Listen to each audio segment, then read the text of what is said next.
Au nom du Père, du Fils et du Saint-Esprit, ainsi soit-il. Il est toujours bon de connaître la vie des saints, et surtout dans le détail, quand cela est possible. C'est parfois difficile. Car ces vies sont toujours instructives et très consolantes à la fois.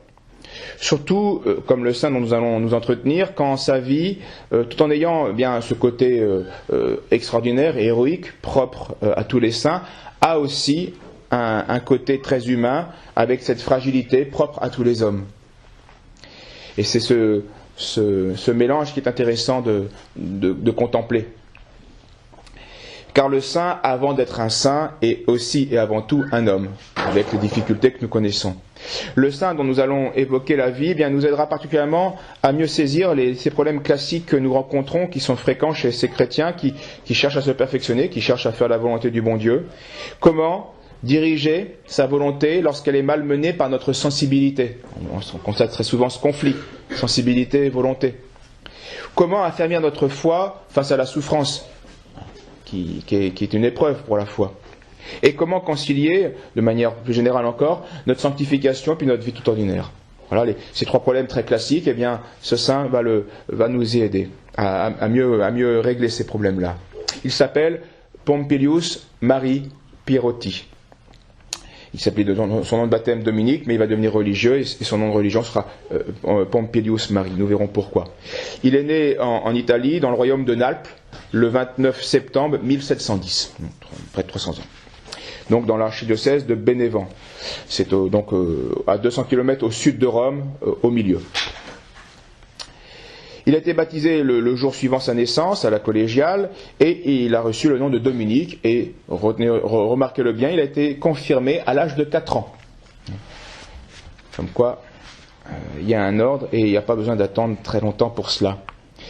Même si, ce qui est étonnant, 4 ans, parce que c'est l'âge de raison, en fait. Il devait avoir l'âge de raison, puisque depuis le concile de Latran, de 1215, la confirmation doit être donnée à l'enfant dès l'âge de raison. Donc il devait l'avoir. C'est pas 7 ans, c'est pas 8 ans, c'est pas 6 ans, c'est l'âge de raison. Alors il était le sixième de 11 frères, 3 parmi eux seront religieux et un chanoine. Ses parents, donc Jérôme Pierotti et puis Ursula Bozuti, appartenaient à la petite noblesse italienne. Et le père va être le grand éducateur de ses fils, plus encore que la mère, ce qui n'est pas toujours très fréquent. En tout cas, on n'y pense pas assez. Il veillait particulièrement et autant à l'étude qu'à la piété, autant aux humanités classiques qu'aux vertus et à la politesse chrétienne, qui pour lui était, et ce qui est vrai, le sommet de la charité. Pour son père, un vrai chrétien ne peut se dispenser d'être aussi un gentilhomme, c'est-à-dire un homme d'honneur qui a des bonnes manières. Et pour lui, c'était inséparable, inconcevable de séparer ces choses-là. La mère, par contre, je vous l'ai dit, aura peu d'influence dans l'éducation de ses fils. Voici ce que le saint écrira un peu plus tard. Les sentiments de notre chère mère étaient trop souvent charnels et mondains, et je n'ai jamais été satisfait par eux. Et donc, avec le recul, il voit très bien l'insuffisance, une certaine limite. Et un peu plus loin, il écrivait « Et je regarde, par contre, dans mon esprit, avec toute la précision possible, les conseils paternels qui, par ces exemples continuels, m'ont formé pour Dieu. Et surtout cette phrase, la vertu et l'honneur ont été le patrimoine constant de la famille Pierotti. » Donc en cette phrase, il y a tout le résumé de la traité d'éducation, c'est plus les conseils et les exemples qui donnent vie aux conseils. Les exemples continuels de son père. Et cette phrase qui est très belle, quel est l'héritage, qu'est-ce qu'il faut transmettre, qu'est-ce qui ne se détruira pas dans la transmission, même si on manque de tout, c'est la vertu et l'honneur. C'est ça le patrimoine d'une vraie famille. Notre jeune homme était grand, mince, et c'est ce qui est particulièrement remarquable, émotionnellement très impressionnable. Il était très délicat de tempérament et de nature. À 15 ans, il fera sa première retraite spirituelle et il va se décider, s'orienter vers l'état, pour embrasser l'état que le Seigneur veut pour moi, pour sa plus grande gloire. Donc c'est pas encore quel sera cet état, mais il veut la plus grande gloire de Dieu. Un an plus tard, il se décidera à l'occasion d'une prédication de carême où un prêtre, un père piariste, vient dans sa ville. Et donc le saint découvre à ce moment-là, par ce prêtre, l'ordre qui a été fondé 70 ans plus tôt par saint Joseph Calazans. C'est un ordre fondé pour l'éducation et l'instruction des enfants pauvres. On les appelait piaristes, car c'était le diminutif le nom officiel pour les désigner, et vous allez comprendre pourquoi on les appelait piaristes. On les appelait les pauvres clercs de la Mère de Dieu pour les écoles Pie. Donc c'est un peu long à dire tout cela. Donc on disait piaristes, Pie. À 16 ans, il songe donc sérieusement à se donner à Dieu, mais ses parents s'y refusent. Je ne sais pas les raisons.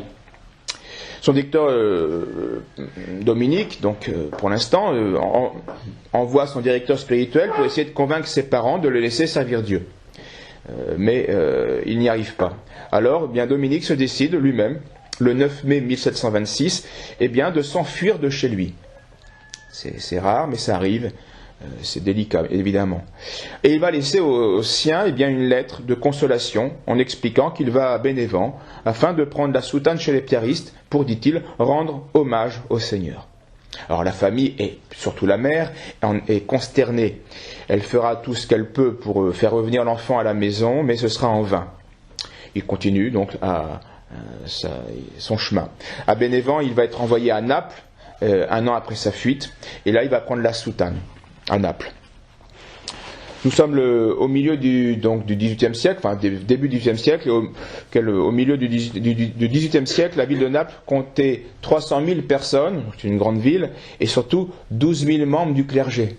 Alors ça fait un prêtre pour 25 personnes. Et Naples est la ville de tous les excès, à la fois, de tous les excès, de tous les extrêmes. Naples a donné des dizaines de saints à l'église, mais aussi de grandes crapules, évidemment. Mais ça peut comprendre, c'est impressionnant ce nombre cette quantité de clergé. Et donc c'est à ce moment-là, à Naples, où il va laisser son nom de baptême, Dominique, pour prendre celui de Pompilius Marie de Saint-Nicolas. Voilà qui a été son nom de religion. Et Pompilius était en souvenir de son frère qui avait ce nom-là. Pompilius, c'est un nom qui était porté par les Italiens. Son frère était mort au séminaire, jeune donc, et donc par souvenir de son frère, il porte son nom en religion. Et Pompilius, c'était le nom du second roi de Rome. L'équivalent pour les Français, le second roi après Clovis, ce serait Clotaire. Donc c'était un peu ce réflexe-là qu'il avait eu. En mai 1728, donc un an après, il prononce ses vœux solennels et il poursuit ses études cléricales en Campanie, à Naples, en vue du sacerdoce. Mais il était, je vous l'ai dit, très délicat et en raison de la fragilité de sa santé, on l'envoie pendant un temps dans une maison piariste proche de sa ville natale, pour qu'il retrouve un climat favorable et qu'il puisse retrouver des forces. Et à cette époque, il écrira ceci: « Je refuse d'être seulement un saint ou seulement une personne instruite. Je veux être à la fois un saint et un érudit. » Et c'est bon, on voit tout de suite là, il n'y a pas de séparation entre la nature et puis la surnature. Le saint consistera aussi à perfectionner la nature. Tout ça est lié, évidemment. Je vous assure, écrit-il dans une lettre, que parmi tous les frères piaristes, à l'heure actuelle, je suis le plus malade. Mais je ne reste en aucune façon sans rien faire. Saint Thomas d'Aquin était aussi un malade, et il souffrait de terribles maux d'estomac, comme le bienheureux Albert le Grand, mais ils n'ont jamais cessé de prier ou d'étudier. Durant donc cette formation, qui va durer 4 ans, de 31 à 35, il souffrira en effet constamment, ou bien de maux de tête, ou d'indisposition de l'estomac, ou il souffre d'une tension artérielle excessive qui va lui provoquer parfois des vertiges, etc. Et ce qui est important dans notre cas, dans son cas, c'est qu'une bonne partie de ces maux était due à son affectivité, qui était particulièrement sensible aux émotions. Or, et c'est ce que nous verrons de prochaines fois, il faudra découvrir que cet émotif va subir tout au long de sa vie des contre-coups très sensibles et injustes, des transferts abusifs, des expulsions, des exils, bref, des choses violentes pour quelqu'un qui est particulièrement sensible. Vous imaginez le martyre et le résultat. Bref, et en plus tout cela, fruit de persécutions des autorités religieuses et civiles qui feront, on pourra le dire, enfin, je le sous-titre comme ça, cette homélie, c'est le martyr de la délicatesse chrétienne. Il était d'une délicatesse subtile et parfaite chrétienne, et il va se prendre des coups très grossiers du sort dans la vie. En 1734, il est sous-diacre, puis il devient diacre, puis à Brinde, donc dans les Pouilles, au sud de l'Italie, eh bien, il devient en mars 1734 prêtre. Et il dirige assez vite une confrérie de la ville de Brinde, confrérie de la mort et de la prière. Il est à ce moment-là bien sûr éloigné de sa famille, et il apprend certains comportements honteux de quelques-uns de ses frères. J'ai cherché, mais je n'ai pas réussi à savoir à quoi cela fait allusion. En tout cas, cette nouvelle l'affecte très sensiblement, et il écrira à ses frères pour les supplier de se souvenir de la devise familiale, celle qui l'a tant marqué, hein, l'honneur et la vertu et le patrimoine de la maison des Pirotti. Il commence son apostolat, un chapitre provincial en 736 le destine au ministère apostolique de la prédication, sans cependant complètement le décharger de son emploi de directeur des écoles. Et il s'en acquitte avec la plus grande énergie. Il visite les villes, les bourgs, les villages des Abruzzes. Et si vous connaissez la carte de l'Italie, sa vie m'a obligé à connaître la géographie italienne, parce qu'il a été quasiment partout en Italie, du nord au sud, de l'est à l'est, sauf l'extrême nord. Donc les Pouilles, la Campanie, les Marches, l'Émilie et la Vénétie, même le sud de la Vénétie, donc de Venise. Partout il fait le plus grand bien, tous bénéficiaient de sa parole et de son exemple, le peuple, comme les religieuses, comme le clergé. Il est connu aussi pour cela, l'un des premiers en Italie à avoir vraiment propagé le culte au Sacré-Cœur. Et il prêchait aussi habituellement la communion fréquente, et contredisant ainsi bien la mauvaise habitude janséniste qui s'était installée en chrétienté. À Brinde, en 1737, pendant une neuvaine de préparation à la fête de Noël, il va recevoir de grâces toutes particulières sur l'insondable grandeur de Dieu et aussi la profonde misère humaine. Et cette illumination, eh bien, lui servira toute sa vie. Il reviendra constamment à ça, nous le reverrons une autre fois. Ces grâces donc vont l'aider à supporter les épreuves qui l'attendent. À cette époque, il écrit ceci, dans, je pense, un cahier personnel. « J'embrasse ta croix et je m'y mets, mon cher Rédempteur. Je méprise toutes les choses de ce monde, mon Dieu et mon tout. Je ne souhaite que des souffrances dans cette vie. Mon bien-aimé Jésus, brûle ici, coupe là, et ne permets rien ici afin que tu me pardonnes dans l'éternité. Plus de péché, mon Jésus. Je ne t'offenserai plus jamais dans ma vie. J'ai mal d'avoir péché. Ce que j'ai écrit est écrit, mieux vaut mourir que de vous offenser à nouveau. » En mars 1739, nous avançons, il arrive à Ortona, une petite ville maritime de côté de l'Adriatique, un peu plus au milieu de l'Italie, dans les Abruzzes.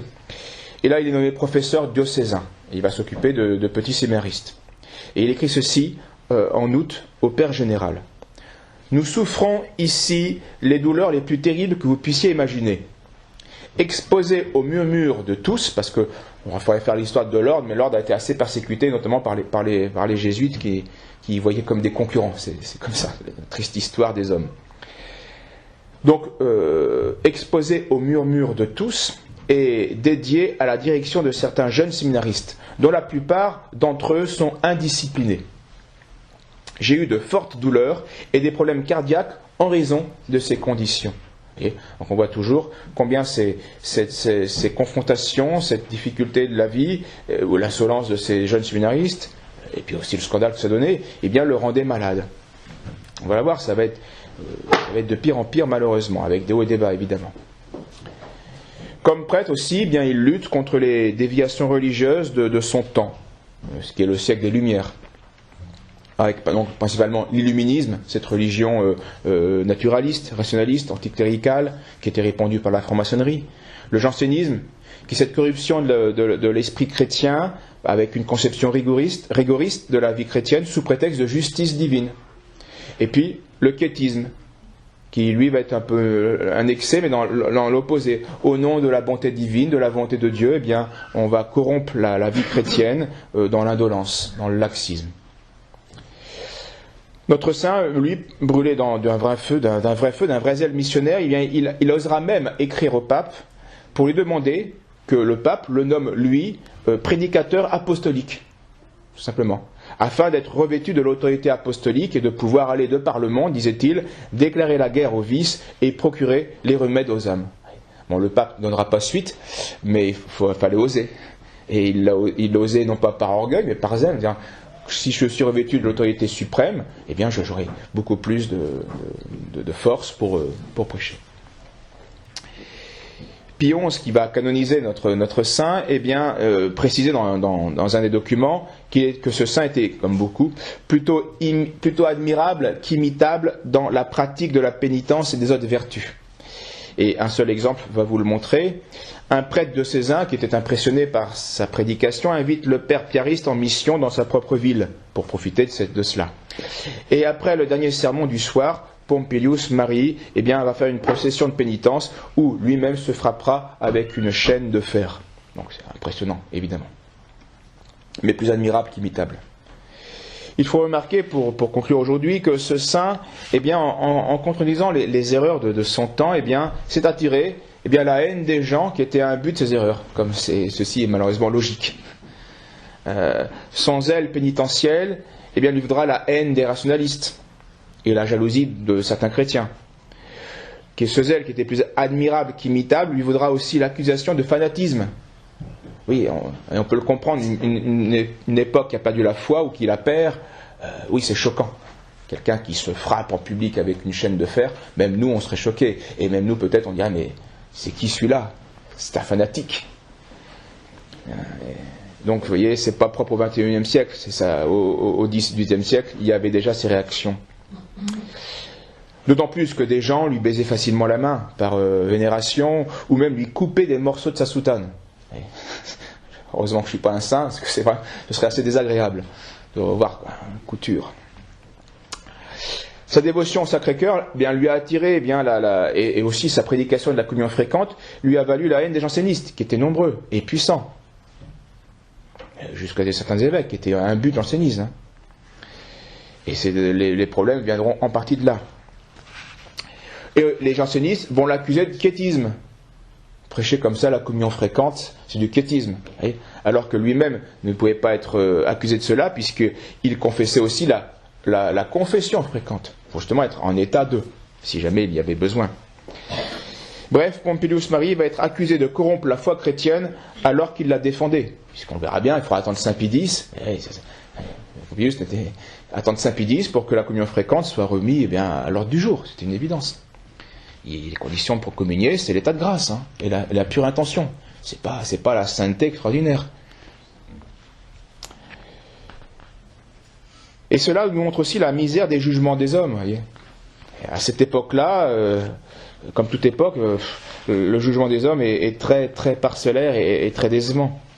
Et cela nous rappelle combien il convient d'attendre le jugement de Dieu pour juger un homme. Alors, pour juger sa doctrine, peut-être pas, mais pour juger un homme, ça c'est certainement le jugement de Dieu seul qui peut le faire. Puisque les hommes vont mettre plutôt Pompilius Marii de côté, alors que Dieu, lui, l'a mis en hauteur, l'a béatifié. Alors la prochaine fois, nous entrerons dans le vif du sujet pour contempler, nous allons voir une vie de dévouement qui va être récompensée ici-bas par une série de persécutions de la part de ceux qui auraient dû le plus le soutenir. Et surtout, on va voir cette exquise délicatesse mise à mal de manière très violente par des émotions et des chocs très, très contraires à tout ce qu'il pouvait attendre réellement.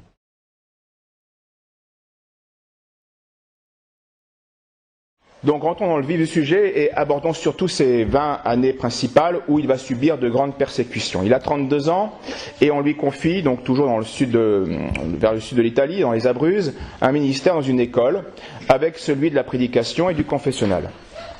Voici ce qu'il écrit à l'époque. « Je suis à Lanciano, où les travaux sont nombreux. Je vole à mon sommeil le temps nécessaire pour cela. Bien que je ne me repose jamais sur mon lit, puisque je dors sur le sol, la grande dame, c'est-à-dire Marie, me garde. Il faut se fatiguer pour la sanctification du monde entier. » Donc on voit toujours ce grand zèle qu'il a manifesté toute sa vie. À cela va se rajouter la prédication des exercices spirituels à 2 couvents et la prédication du carême à Castellamare. À cette époque, il prêchait 150 sermons dans l'année, esquissés sur 110 feuilles qu'on a retrouvées. C'est quand même considérable, c'est assez fatigant, 150 sermons dans l'année. On parle aussi, à la même époque, de guérison, de miracles, plusieurs fois. En juin 1746, il va recevoir la licence de prêcher le carême et l'avent dans les diocèses de la province de piariste de Naples. Mais quelques mois plus tard, le père général va écrire au recteur, donc le supérieur direct du saint, qu'en raison de rumeurs reçues, il juge bon de lui enlever la licence de la prédication pour les diocèses de Chieti et de Lanciano. Et en effet, les 2 évêques de ces 2 diocèses étaient tous deux imbus de jansénisme et ont fait savoir qu'ils allaient suspendre Pompilius Mari de la prédication afin de défendre, selon eux, la discipline ecclésiastique. Donc on a déjà vu combien il mettait à mal, par la prédication de la communion fréquente, du Sacré-Cœur, les tendances jansénistes de l'époque. Et surtout, la rigidité, le rigorisme janséniste, réprouvait sa conduite envers les gens mariés ou envers les religieuses, où le saint les invitait à l'union mystique. C'est pas réservé aux moines. Et l'union mystique par l'union, par la communion fréquente, dans l'union, dans l'Eucharistie. Il prêchait cela, c'est tout à fait classique, mais les jansénistes s'en inquiétaient. Et ils jugeaient que Pompilius était un déviant. Donc il lui retire son pouvoir. L'an 1747, une épreuve bien plus importante attendait Pompilius Mari. À la suite de sa prédication de carême dans une ville, il a effectué certaines activités qui ont été considérées comme des excès par ses rivaux. On l'a vu, le Pie XI a dit de ce saint qu'il était plus admirable qu'imitable dans ses pénitences. Donc c'est sûr, il y a quelque chose de surprenant, mais de là à le persécuter comme cela a été fait, c'était évidemment injuste. Être surpris, c'est une chose, mais attendons de voir les fruits. Donc poussé par sa ferveur, il a quitté un jour, donc après cette prédication, la ville avec une lourde croix de bois sur ses épaules. Il était couronné d'épines lui-même, il était pieds nus et attaché par 2 grandes chaînes. Et ainsi accompagné de toute une foule de fidèles et de clercs, il a marché ainsi plus de 10 kilomètres vers un sanctuaire. Alors c'est sûr que le spectacle est surprenant, je ne l'aurais pas conseillé, je ne l'aurais pas fait, mais comme le dit le Pie XI, c'est plus admirable qu'imitable. En tout cas, en juillet, le père général reçoit une lettre de l'évêque de Lanciano qui accuse Pompilius de graves excès et d'un comportement dangereux avec les femmes, particulièrement, selon lui, et il demande son départ du diocèse. Le père général, donc, va commander à Pompilius de partir pour Naples sans traverser Lanciano ni sa communauté. Donc c'est une expulsion sur l'instant. Il doit tout quitter et arriver à Naples. Et cette expulsion va rendre le saint malade. Il subit tout de suite une attaque de nerfs et une profonde dépression. Et ça arrive même au saint. C'est pas parce qu'on est saint, qu'on soumet sa volonté à la volonté de Dieu, qu'on ne reçoit pas les conséquences physiques ou psychiques d'un choc. Et une injustice est un choc. Et nous verrons que à chaque tribulation, chaque nouvelle tribulation de ce genre, de cette injustice, va provoquer chez le saint une sorte de maladie nerveuse avec une grande tension psychique. Et attention, nous avons parfois une vision de la sainteté, de la soumission à Dieu un peu idéaliste. Quand on se prend un arbre, qu'on soit un saint ou pas un saint, on a une bosse. Quand on reçoit un choc psychique, quand on est face à une grande épreuve ou face à une grande injustice, on peut tomber en grande dépression. On peut avoir une attaque de nerfs. Le saint le montre. Alors sa vie d'exilé ne va pas être facile, vous l'imaginez. Il est donc religieux, qui arrive dans une nouvelle communauté, avec la réputation d'hérésie, c'est quand même pas facile à porter, et en plus le déshonneur d'une mutation-sanction. Donc quand il arrive dans cette école de l'ordre, à Naples, en 1947, mi-août, il va trouver une lettre du vicaire de l'ordre qui lui apprend que la faculté d'entendre les confessions et de prêcher lui est retirée. Et que tout votre travail, dit la lettre, sera d'enseigner et de rester dans notre maison en vivant avec les religieux. En plus de cela, je ne pense pas approprié de vous donner la permission d'aller rendre visite à vos parents. Donc il est comme emprisonné, presque. On le laisse quand même prêcher le samedi, mais uniquement dans l'église de l'ordre des piaristes, pour honorer la dévotion d'une image miraculeuse de la Vierge Marie. ce qu'il fera très bien, évidemment. Dans une lettre de l'époque, Pompilius écrit ceci: « Je suis sur la croix, et j'espère imiter notre bien-aimé Jésus. Souffrir et ne pas mourir. » Souvent, quand on souffre, on aimerait que ça cesse, jusqu'à souhaiter la mort. Et la difficulté de souffrir et de ne pas mourir. « Je voudrais aller où personne n'aurait de nouvelles de moi. Que peut-on attendre d'un monde où règne le mensonge ?» Et ça ne date pas d'aujourd'hui, ces problèmes-là. Hein. C'est depuis que le péché est entré dans le monde. Que peut-on attendre d'un monde où règne le mensonge? Que la tempête passe jusqu'à ce que nous arrivions au meilleur endroit pour notre âme, c'est la seule chose à désirer.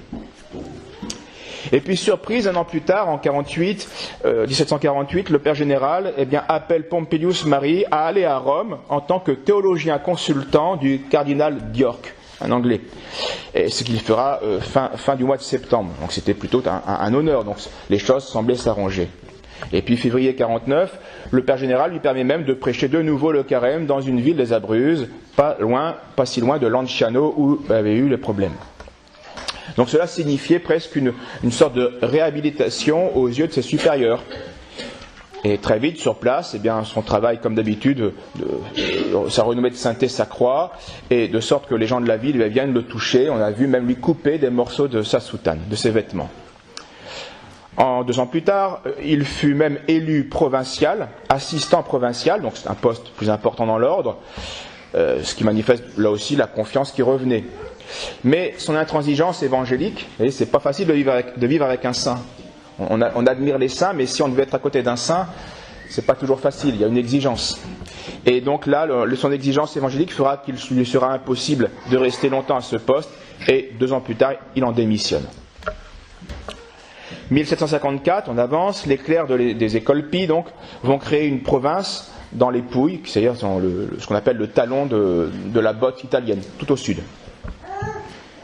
Donc l'ordre se répand, se développe. À cette époque, Pompilius est à Naples pour s'occuper d'une archiconfrérie de la charité de Dieu, dont il a écrit les statuts.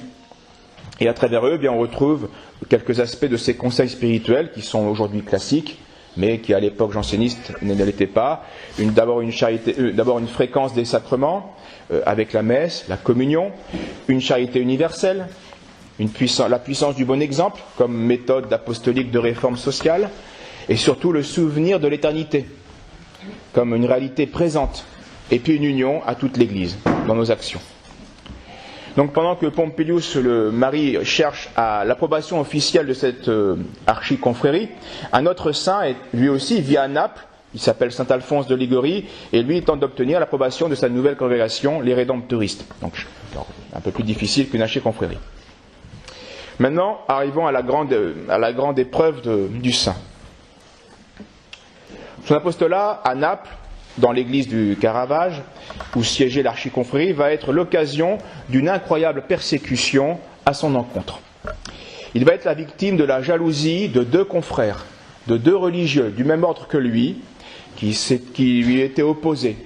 Les pères Anastasio Caro, qui était provincial, donc un supérieur, et le père Antonio Andrisi, qui était lui recteur, donc lui aussi un supérieur. Et donc, Pompilius, tout comme son fondateur, Saint Joseph Calazans, mais lui, il était octogénaire, va être en but à des calomnies, et ils vont connaître tous les 2 la prison. Pompilius Mari, lui, est victime d'accusations les plus infamantes et les plus calomnieuses. Ces personnes envieuses, donc ces confrères envieux, le représentent comme un homme fourbe, avide de la faveur populaire, et comme un prêtre qui profanait et qui souillait les saintes espèces, les choses saintes, qui détruisait la discipline ecclésiastique, bref, qui troublait le peuple.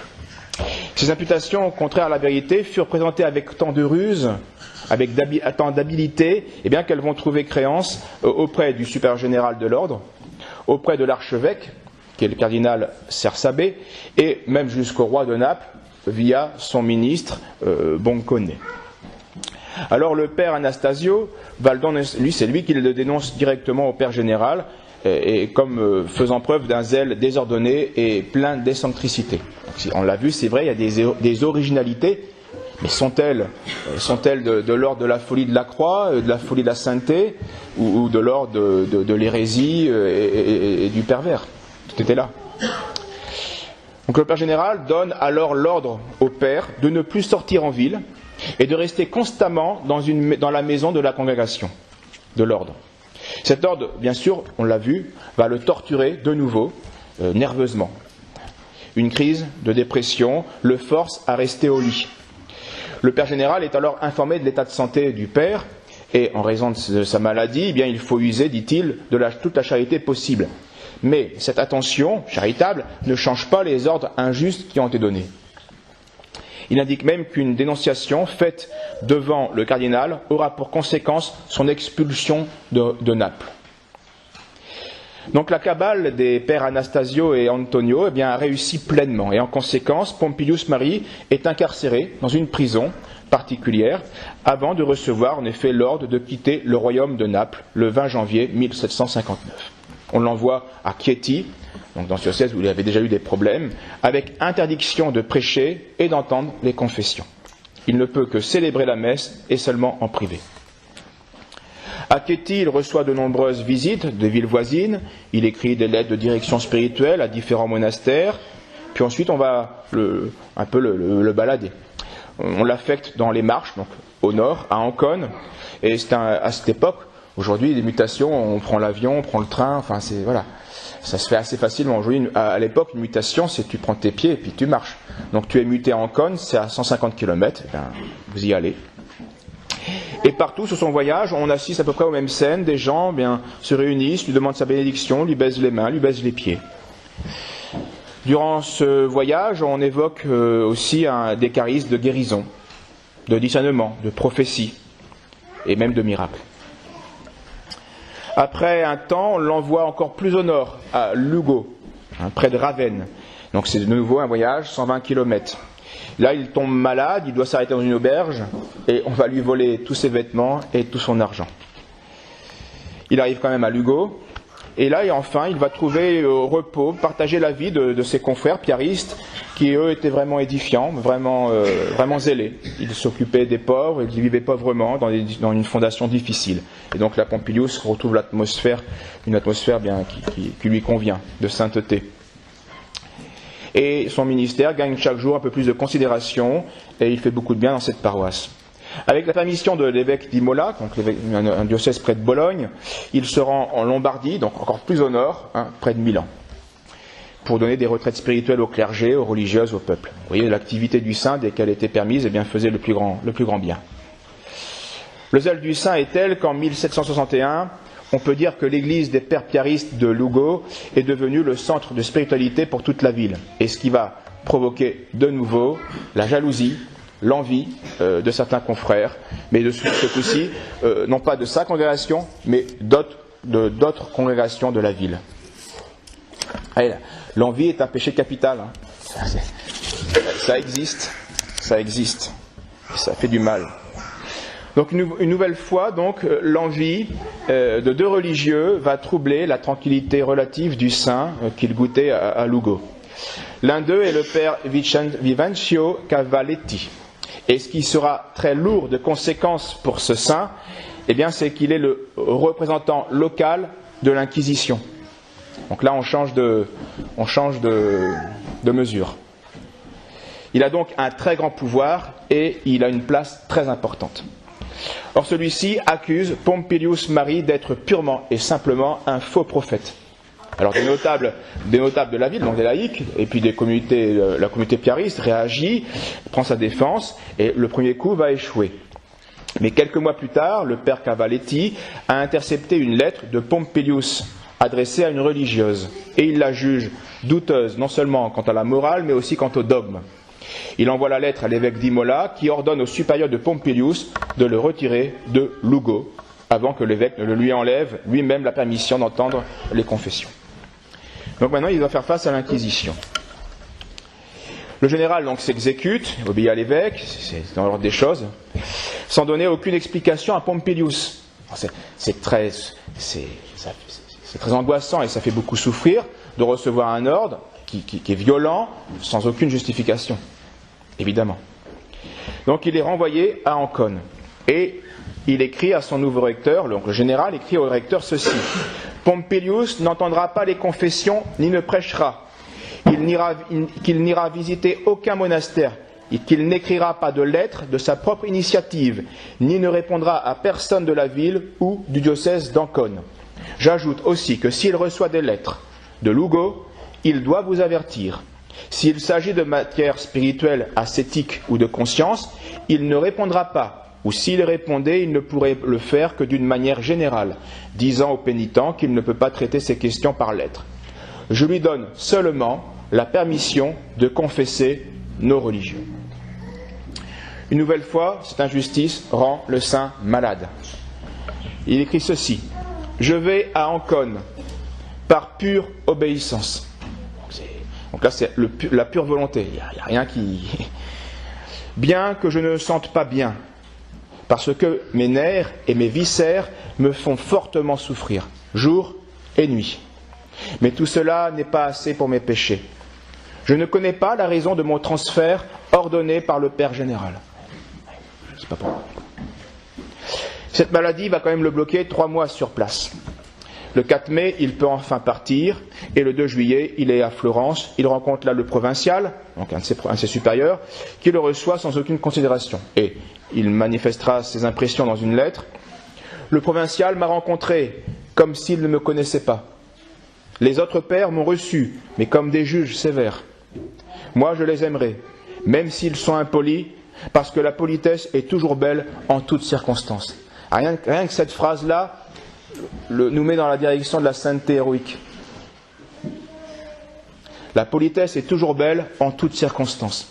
Et ça m'a fait penser tout de suite à notre Seigneur qui se fait gifler par cette crapule du serviteur du grand prêtre, après avoir simplement dit la vérité, où notre Seigneur lui dit: mais si j'ai mal parlé, dis-moi où, et si j'ai bien parlé, pourquoi tu me frappes? Ça manifeste une possession de soi parfaite, un héroïsme parfait, la sainteté. La politesse est toujours belle en toutes circonstances. Janvier 1763, on l'envoie prêcher le carême en Manfredonia, donc une ville du royaume de Naples, mais dans les Pouilles, donc au sud. La durée du voyage l'effraie, vu son état. C'est un voyage difficile, 240 km pendant l'hiver, qui est dur. Quand il part, il obéit, il part, eh bien les autorités qui l'avaient expulsé de la ville de Naples lui refusent de nouveau la permission de prêcher dans le royaume. Donc le Père général lui envoie un contre-ordre disant non, revenez, on ne peut plus. Mais il ne prendra connaissance de ce billet que quand il sera arrivé à destination. Donc il a fait tout le voyage pour rien, en sortant de dire repartez à case départ et ne prêchez pas. Voici sa réaction qu'il a laissée dans une lettre de nouveau. Il semble que je doive revenir en arrière après être arrivé à cette ville, et un voyage plein de dangers et d'afflictions. Je ne dirai pas que je suis en colère à cause de cela. Point du tout. Au contraire, j'ai reçu une grande consolation. Je voudrais être même prêt à de plus grandes souffrances. Mais, écoutez, il y a un mais la partie inférieure ne s'accommode pas complètement de souffrir et d'être méprisée. Là encore, il ne faut pas croire que les saints, ils se prenaient des claques facilement avec le sourire toujours et tout le temps. Non, l'injustice est l'injustice. Et il ne parle pas de ce que la souffrance physique, être méprisé, c'est une souffrance morale. Ça aussi, ça fait souffrir. On ne vous touche pas, mais vous souffrez. Donc cette remarque spirituelle est très importante. La soumission de l'esprit, la sanctification de notre âme ne nous empêchera pas de souffrir dans notre humanité inférieure, dans les sens, dans la sensibilité. Et en effet, face à ces traitements injustes, sa force physique s'affaiblit. Il tombe de nouveau malade au point de garder le lit pendant 10 mois, jusque fin octobre 63. Et même à la fin, il n'est pas complètement rétabli. En septembre, le Père général lui demande de retourner à Ancône dès que sa santé lui permet. C'est donc 240 km dans l'autre sens.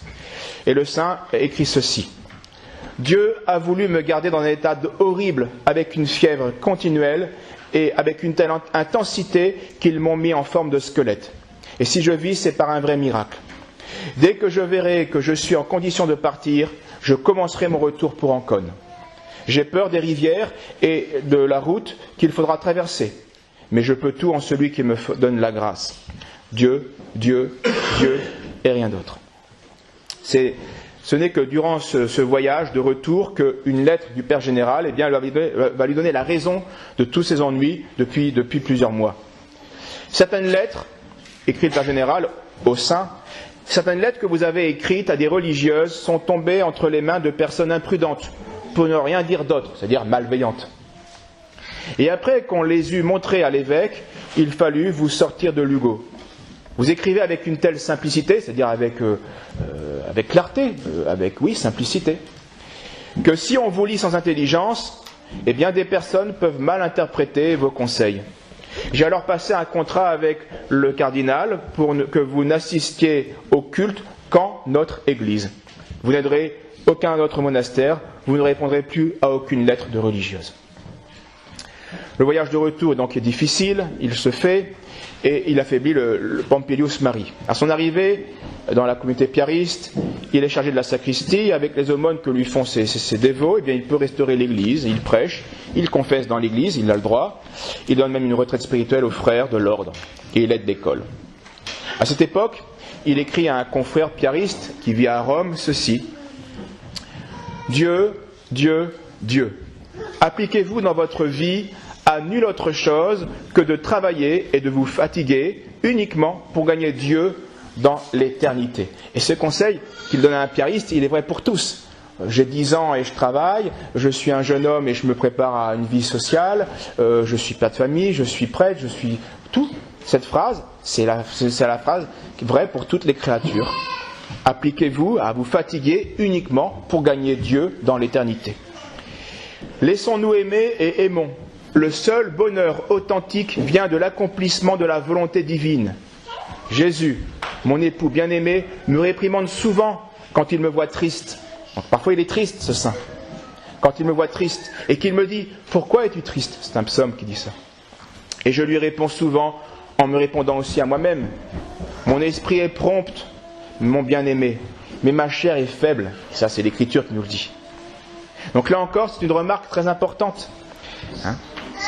L'esprit est prompt, c'est facile en pensée de se sanctifier, d'être zélé, de porter sa croix en pensée, mais dès qu'on la porte réellement, physiquement, on le voit bien, la chair est bien faible. Et les saints ont connu cette faiblesse. Donc cette lettre manifeste une belle élévation mystique qui transcende les coups des hommes, que les hommes lui infligent, mais elle manifeste aussi la dureté et la souffrance que notre union à Dieu, que la union à Dieu ne nous empêchera pas de sentir, de ressentir. Ensuite, par un ordre de l'Inquisition, du tribunal de l'Inquisition de Lugo, eh bien, le Père Général va donner au recteur les consignes suivantes au sujet de Pompilius Mari. Il envoie cette lettre à son supérieur direct. Appelez simplement le Père dans votre chambre, et en présence de religieux choisis par vous, informez-le du commandement suprême de Rome. Il doit s'abstenir jusqu'à nouvel ordre, d'entendre les confessions, de prêcher et de diriger spirituellement. Vous devez veiller à l'accomplissement de ce commandement suprême et m'envoyer un témoignage signé par vous et par les autres religieux, dans lequel vous témoignez que l'ordre lui a été donné dans les termes sus-mentionnés. Néanmoins, le frère Pompilius Mari pourra continuer à entendre les confessions de nos pères. Alors, ce langage peut vous paraître excessivement sévère. Ce qui est choquant, ce n'est pas la dureté des décisions, elles sont parfois nécessaires face à un prêtre qui est réellement hérétique et déviant. Si ça avait été Luther, oui, Luther, on le met dans une prison et il ne parle plus, et on lui interdit tout, c'est évident. Ce qui est vraiment choquant ici, ce n'est pas en soi cette dureté, c'est que cette dureté tombe à tort, elle est injuste, elle est due à des calomnies. Et le drame est là. Et le pouvoir trompé, eh bien, a réagi selon ce qu'on lui a donné, qui était faux pour l'instant. La réponse du père recteur, eh bien, sera assez courageuse, et nous finirons par là aujourd'hui. Il écrit d'abord que l'ordre a été rempli, il n'avait pas le choix évidemment. D'abord, il ne connaît pas le dossier, il reçoit un ordre du suprême tribunal de l'Inquisition, il ne va pas commencer à faire autre chose. Mais il alerte son supérieur de la mauvaise santé du père. Puis il alerte aussi de la mauvaise image que cela donnera à l'ordre piariste. Et surtout, il s'interroge sur l'origine du mal.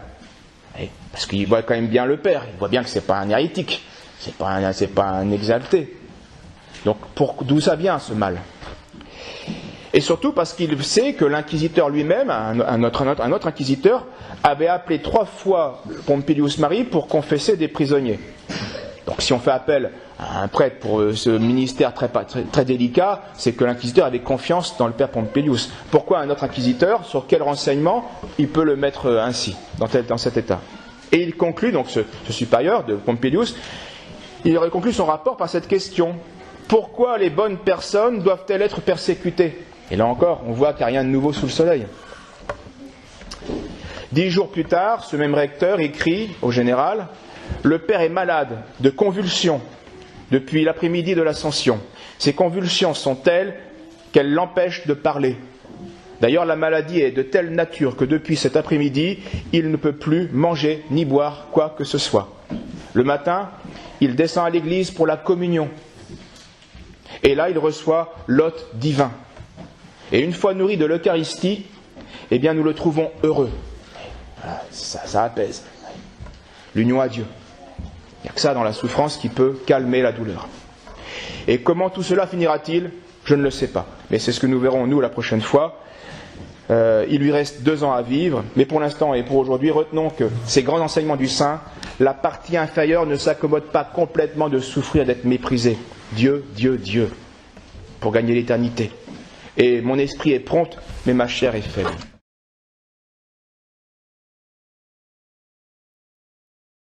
Continuons et finissons notre propos sur cette vie de saint Pompilius Marie, ce piariste au XVIIIe siècle. Nous sommes aux 2 dernières années de sa vie, nous l'avions laissé fort malade, éprouvé par la décision injuste qui lui était tombée dessus et qui venait de la Sainte Inquisition. On l'a vu à cause d'un inquisiteur qui avait été jaloux et injuste. Et donc son supérieur immédiat, confié au supérieur général, une fois nourri de l'Eucharistie, nous le trouvons heureux, mais comment tout cela finira-t-il? Nous en étions là. Donc il souffre de cette étrange maladie qui l'a accompagné toute sa vie à chaque fois qu'il était témoin d'une impolitesse ou victime d'une injustice, d'une grossièreté. Et donc une maladie nerveuse qui va durer là 6 mois à Ancône, de septembre à avril, enfin 64 à 65. Il est à ce moment-là dans une province piariste qui ne le connaît pas et il se plaint de ce regard froid justement injuste de ses frères. Il écrit: il y a des regards mauvais envers moi, toujours infectés de petites envies.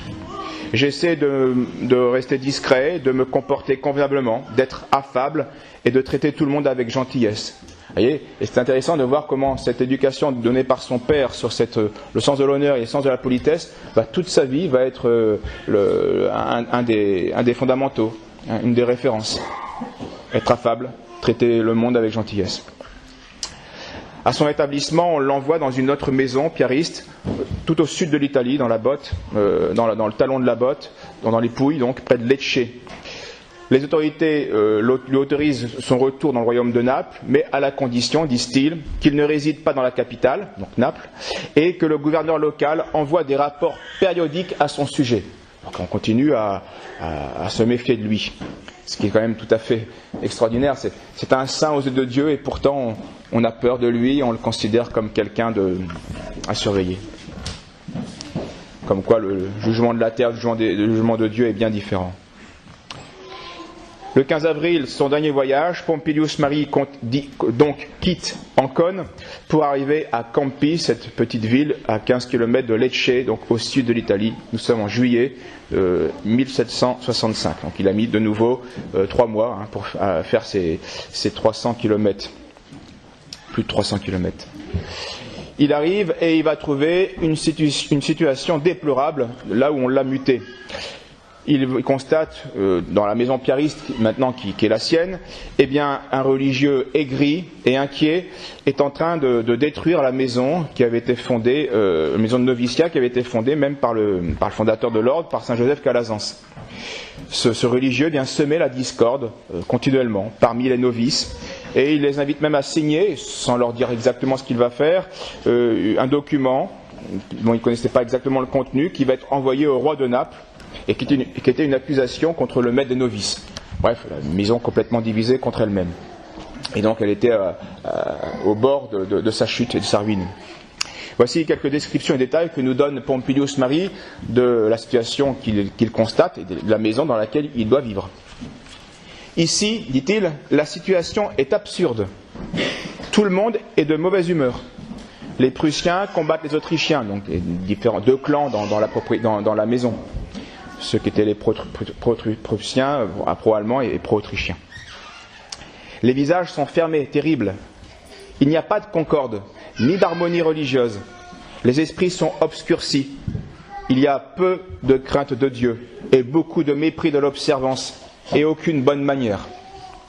Je suis vraiment dégoûté par le spectacle insolite d'une telle grossièreté dans ces comportements si loin de la charité religieuse. J'avais demandé à mon bien-aimé de m'emmener dans un endroit où je pourrais faire pénitence pour mes péchés. Eh bien, il a vraiment choisi celui qui contredit le plus ma nature, puisque tout comportement incivil provoque dans mes sens une terrible douleur. On parle de la canonisation de notre Père béni, donc du fondateur, Saint Joseph Calazans.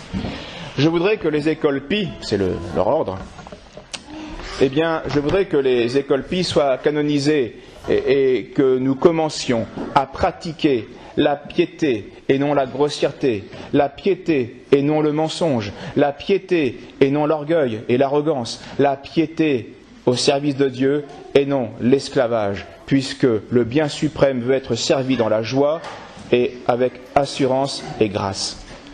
Voyez, il s'adresse, donc ça concerne des religieux, hein. C'est comme ça, c'est la vie. Et c'est une remarque qui est importante de saisir, car bien souvent nous idéalisons parce que nous connaissons quelques belles vies et belles histoires, donc les saints, et on pense que le passé de l'Église, c'est l'histoire des saints. C'est vrai, mais ce n'est pas que ça. Quand il y a un saint, il y a eu 10 chrétiens pieux. Un saint cache 10 chrétiens pieux ou très fervents. Et puis un saint cache 100 crapules aussi. Puis un même saint va cacher 1000 médiocres, et puis 10 000 indifférents, etc. etc.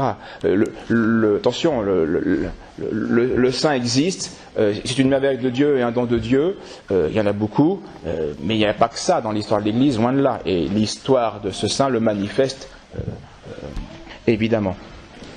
Alors, il continue sa lettre, car il n'y en a pas que pour les religieux, il y en a pour les laïcs, il constate ceci.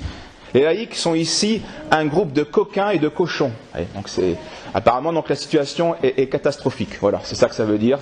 C'est le monde dans lequel on vit, avec beaucoup de déceptions, beaucoup de péchés, de la part de tout le monde, laïcs, religieux, personne n'est épargné. Bref, tout le monde a des efforts à faire. Et rappelons-nous que lorsque notre saint se plaint de la brusquerie dans les relations, et qu'il parle des bonnes manières qui sont absentes, il parle toujours de cette politesse qui est le fruit extrême de la charité. Dans ses lettres, on trouve quelques indices sur les remèdes qu'il va essayer de mettre en place alors qu'il n'a aucune autorité. Voici ce qu'il dit, pour essayer d'améliorer la situation. Je souris.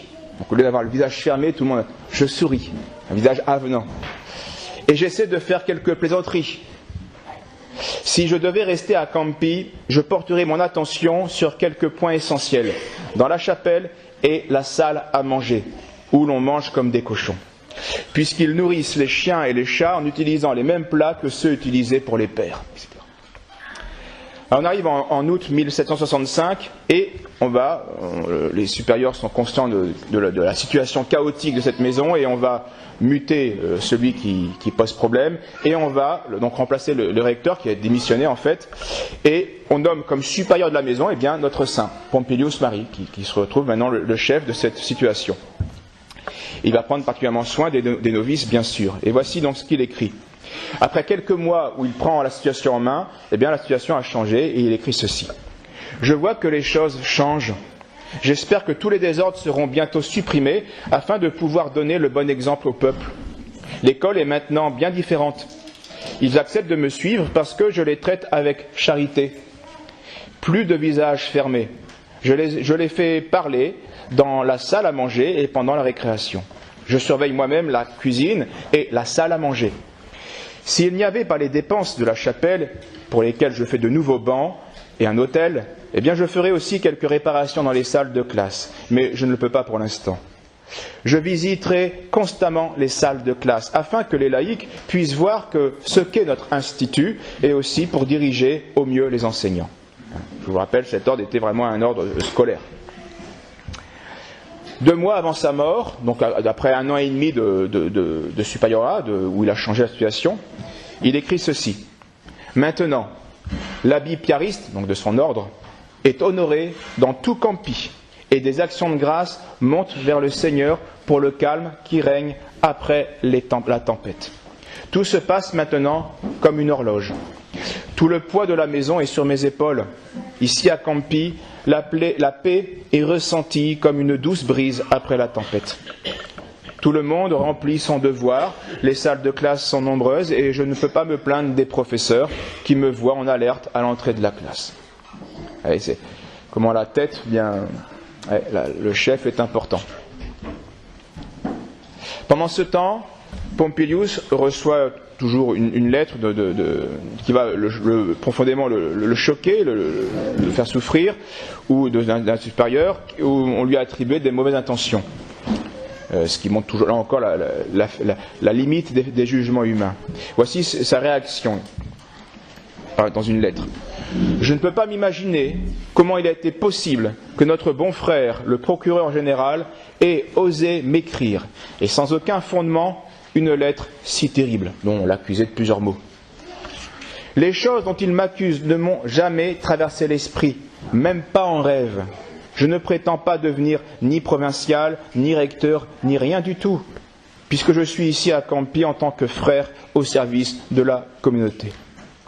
Et il confiera, et c'est là une remarque qu'on a déjà vue et qui est très importante, c'est vraiment un grand enseignement chez la vie de ce saint, il a confié à un de ses frères religieux, bien que je sois depuis longtemps dans l'institut, je ne suis pas encore habitué à recevoir les coups des mains du Seigneur, qui est tout amour, même si je sais très bien que tout est permis par la volonté de Dieu et qu'il fait tout pour notre bien. Souvenez-vous, on le voyait bien, on l'avait vu dans les autres citations, la chair était faible, l'esprit était prompt, et il avait du mal à supporter les épreuves que le bon Dieu lui envoyait. Et on revoit cette même remarque. Ne nous étonnons pas de ne pas nous habituer à la souffrance, à l'injustice ou à des choses de ce genre. C'est dur à la nature, c'est dur à notre nature. Je ne suis pas encore habitué à recevoir les coups. Mais il sait bien, les coups viennent de la main du Seigneur, même si c'est les hommes directement qui nous les infligent. Ultimement, c'est parce que Dieu le permet, dans sa sagesse et pour notre bien. Mais ce n'est pas une évidence pour ici-bas, c'est une foi, ce n'est pas une évidence.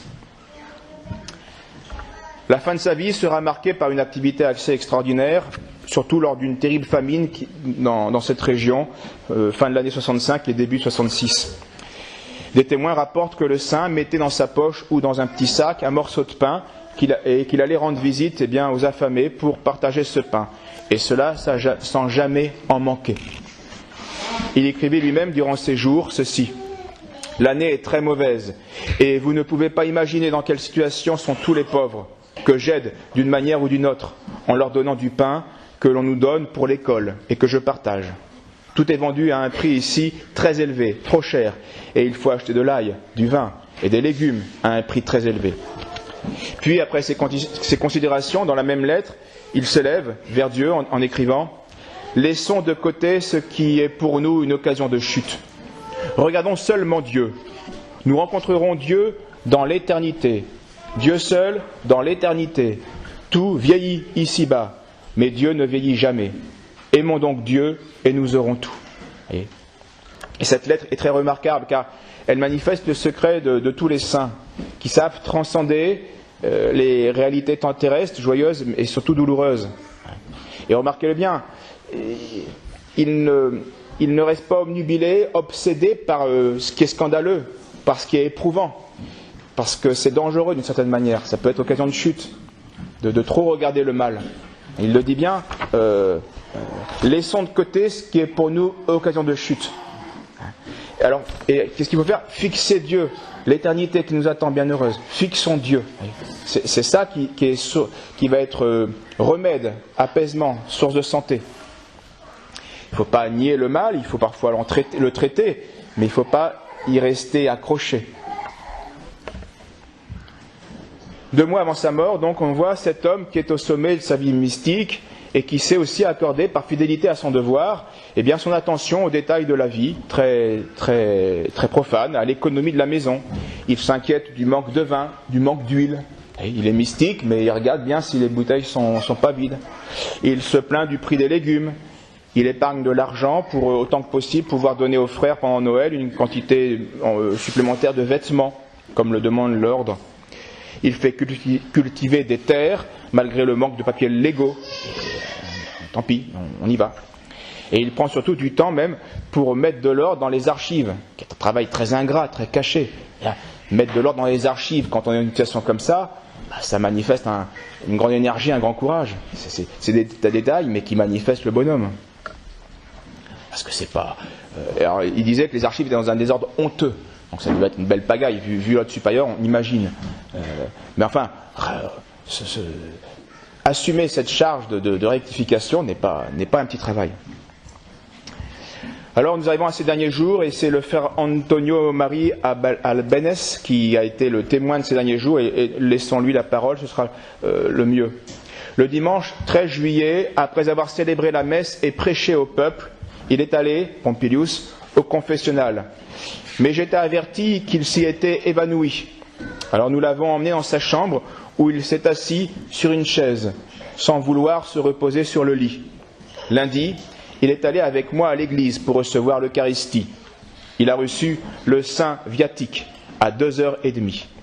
Mardi, ne pouvant pas descendre, j'ai emmené la Sainte Eucharistie dans sa chambre, et vers 2h de l'après-midi, nous lui avons donné l'extrême onction. Au moment de son agonie, il a été aidé par le clergé de Campi et par beaucoup de messieurs qui sont restés là jusqu'à ce qu'il ait donné son âme au Créateur.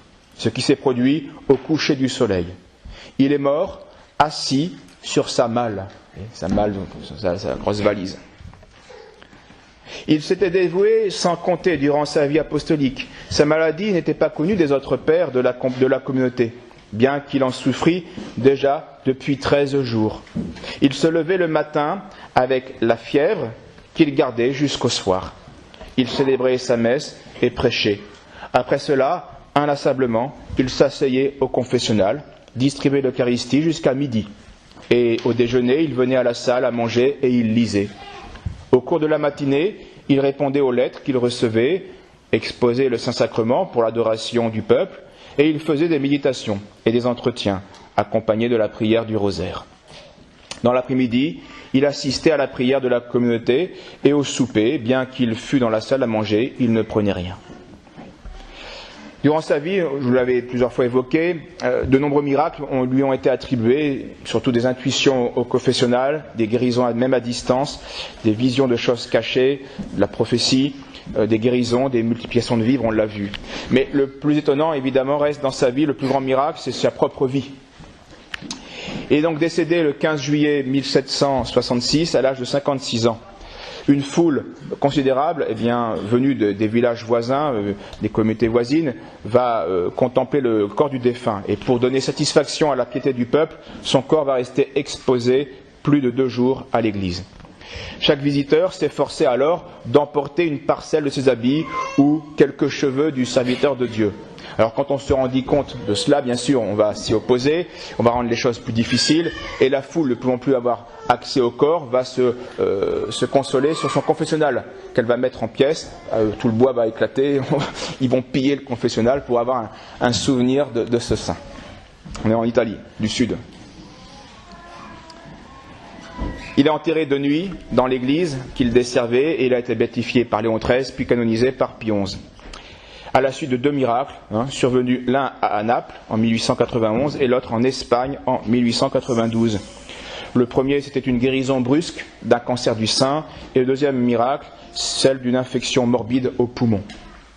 Laissons le mot de la fin à notre saint, par un extrait d'une de ses lettres qui va résumer bien les sentiments de son âme, et elle s'adresse à un confrère qui est à Rome, et nous pouvons bien sûr garder ses conseils pour nous. Voici ce qu'il lui écrit.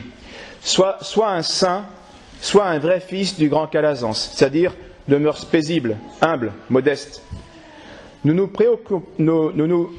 préoccupons pas des choses de ce monde misérable, Dieu et rien d'autre.